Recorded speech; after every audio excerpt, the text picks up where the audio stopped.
Hello.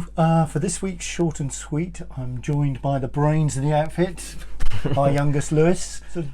So Lewis, you were quite fortunate with your accommodation for the summer term, weren't you? Oh yeah, I was quite fortunate in that Unite, the organisation I was doing my accommodation through, they waived fees for the summer term, which was beneficial because obviously we didn't have to pay.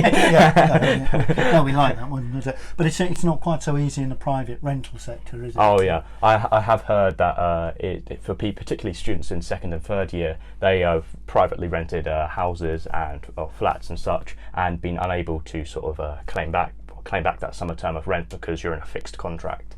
Yeah, in fact, that's the important point, because it is a legal contract you enter into in the private rental sector.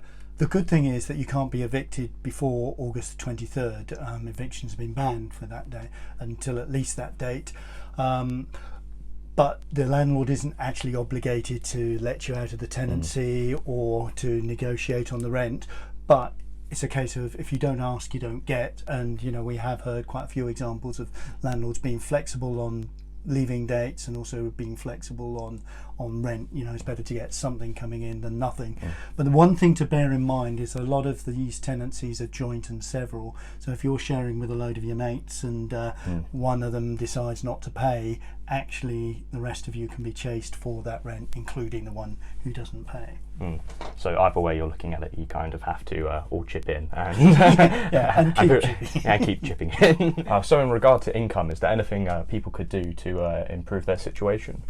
Well, unfortunately, full-time students aren't eligible for universal credit unless they're disabled or have got young children. But the one thing that is worth trying, and I know a lot of people have had success with this, is all universities have hardship funds, and this is precisely the sort of situation that they were designed for. And we know a lot of universities have already been quite generous in that regard. So if you are facing hardship, if you have, for example, been trapped at university because perhaps you live abroad and haven't been able to get home, or perhaps you can't go home because your family is shielding or what have you, the hardship fund is well worth a shout there. And the other thing is, it's probably a little bit late in the piece now, but if you had, say, a part-time job before the whole lockdown started, and perhaps you've been laid off from that before the furlough scheme started, there is the option to have been retaken on and immediately furloughed. And equally, if you were in a situation where you had a part-time job and you were sick, you might be able to claim some form of sickness benefits as well. Or if you were trying to shield a household member from the virus, sickness benefit might apply as well from that perspective. Right, as far as student loans are concerned, basically everything should be operating as normal. I mean, you've had your loan through for the summer term already. Oh yeah, my loan's come through. I'm at Nottingham. I know it differs depending on which university you are at, and also on term dates, but I found mine came through fine. Yeah, you didn't have to actually do anything in particular, and this is the one thing to sort of bear in mind, that the tuition fees will probably, you don't really sort of see that much anyway, and those go through normally. On the maintenance loan though, if you've been in a family or a household where income has dropped quite significantly, it might be worth sort of reapplying to have your income assessed on a current year basis, because basically your initial application for a maintenance loan would have been based on your parents' income probably a year or possibly even 2 years ago, and if there's been a material change, perhaps because you've been laid off or you're furloughed or what have you, it's worth asking the question, because you may be entitled to borrow more from the maintenance loan facility there. The one other thing to say is that if you don't know what your income's going to be this year, you can kind of make an estimate of that, and then things will be rebalanced, if you like, next April when you do your tax return, which shows exactly how much income the household did have in the current year.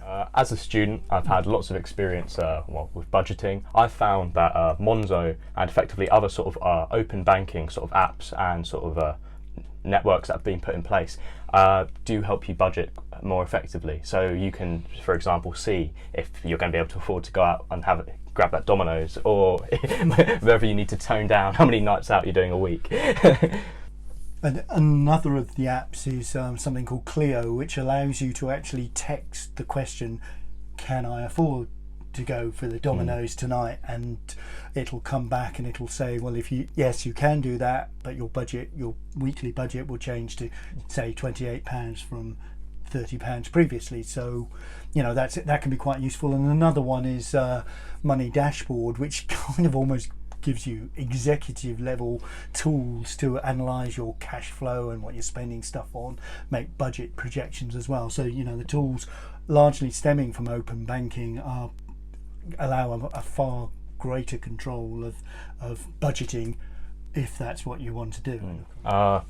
Also, since there's no doubt going to be a recession coming very shortly, I found lots of people I've talked with have discussed possibly going on to master's courses as well, because graduating out into the jobs market during a recession can have a permanent impact on your sort of career and lifetime earnings and prospects.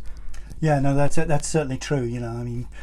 So obviously, if you're graduating this year, there do appear to be more master's places available, and a lot of universities have held open application periods for their master's courses. So it's certainly not too late to apply there.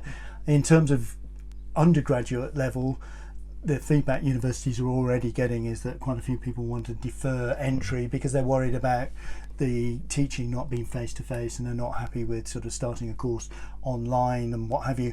But if you are happy doing that and you feel that you're marginal in terms of qualify for university, actually it might not be the worst thing in the world to actually apply now, because that universities are being a lot more flexible. So if I needed help with my finances and any other advice regarding university, where should I head? Well, the first port of call is, of course, the university itself. They've obviously got loads of people who can advise you, and as we said before, they've got these hardship funds that are available for precisely this sort of situation. The other thing is student union. There's a very good website called SaveTheStudent.org, which has been very proactive in getting out there, sort of trying to get across the message with perhaps a lot more detail of some of the things we've been talking about today. And also the Money Advice Service, their website is very good, and you can have an online chat with them or phone them up there. If you've enjoyed this video, please drop us a like, consider subscribing to the channel, and comment below if you've got any questions or feedback for us. But otherwise, thanks for listening and take care out there.